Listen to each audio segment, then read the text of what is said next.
నమస్తే. ఈరోజు మనం పంచకోశాల గురించి తెలుసుకుందాము. అంటే sheets, layers of our body. మనలో ఉండే 5 పొరలు. మనిషి అంటే కేవలం బ్లడ్, మజిల్స్, బోన్స్ ఇవి మాత్రమే కాదు కదా. మనలో ఇన్నర్ ఫేసెస్, ఇన్నర్ లేయర్స్ ఉంటాయన్నమాట. శరీరం నుండి ఆత్మ వరకు చేరుకోవడానికి వీటిని పంచకోశాలు అంటారు. ముందుగా మనం తెలుసుకునేది అన్నమయ కోశం.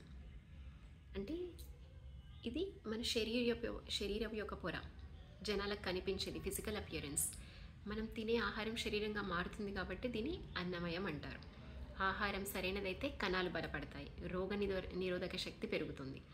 అందుకే ఆహారమే ఔషధం అని మన పూర్వీకులు ఎప్పటినుంచో చెప్తూ ఉన్నారు. ఇప్పుడు కూడా మనం వింటూనే ఉంటాం అది. రెండవది ప్రాణమయ కోశం. ఇది మన శ్వాస, జీవశక్తి. మన శరీరానికి ప్రాణం అందించే మూలం ఇది. శ్వాస ప్రశాంతంగా ఉంటే మా మనసు కూడా ప్రశాంతంగా ఉంటుంది. ప్రాణమయం అంటే లోతైన శ్వాస.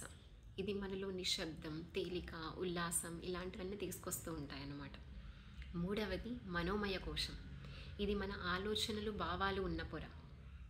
ఎప్పుడైనా సరే మన ఎమోషన్స్, మన ఫీలింగ్స్ మన కంట్రోల్లో ఉంటే లైఫ్ చాలా స్మూత్గా వెళ్ళిపోతుంది. మనసు ఎప్పుడు కదులుతూనే ఉంటుంది కదా. ఒక ఆలోచన కూడా మన అనుభూతిని మార్చగలదు. మనసు ప్రశాంతంగా ఉంటే శరీరంపై ప్రభావం చూపిస్తుంది. మనసు ప్రశాంతంగా లేకపోయినా శరీరం పైన చూపిస్తుంది. అంటే పాజిటివ్ అయినా నెగిటివ్ అయినా. సో ధ్యానం, సంగీతం, ప్రకృతి సన్నిధి, దైవ సన్నిధి ఇవి ఈ కోశానికి ప్రశాంతతనిస్తాయన్నమాట. నాలుగవది విజ్ఞానమయ కోశం. ఇది మన జ్ఞానం, వివేకం ఉన్న స్థాయి. ఏది సరైనది, ఏది తప్పు, ప్రతిదీ అన్నీ గ్రహించే బుద్ధి ఇక్కడే ఉంటుంది. ఇది బలంగా ఉంటే మన ఆలోచనలు స్పష్టంగా, మన నిర్ణయాలు స్థిరంగా ఉంటాయి. ఇది మన జీవన దశను సరిచేసి అంతర మార్గదర్శి లాంటిది. అంటే ఒక నావిగేషన్ లాంటిది, ఒక క్లారిటీ ఉంటుంది మనకు అందులో. చివరిది ఆనందమయ కోశ, ద లాస్ట్ లేయర్. ఇది మనలోని అత్యంత సున్నితమైన, అందమైన స్థాయి. ఇక్కడ మనకు కారణం లేకుండానే కలిగే సంతోషము, శాంతి, ప్రేమ ఇలాంటివన్నీ కనిపిస్తూ ఉంటాయి. ఎవరితోనో మాట్లాడుతున్నప్పుడు మనసులో ఒకలాంటి తేలిక అనిపించడము, లేదా నిశ్శబ్దంలో కూడా మనకు ఏదో మృదువైన ఆనందం కనిపిస్తూ ఉంటుంది. ఇది అంత ఆనందమయ కోశం అనుభవం అన్నమాట. ఇది బయట నుంచి రాదు, మనలోనే ఉంటుంది. ధ్యానం, కృతజ్ఞత, సేవాభావం ఇవి దీన్ని మేల్కొల్పుతూ ఉంటాయి.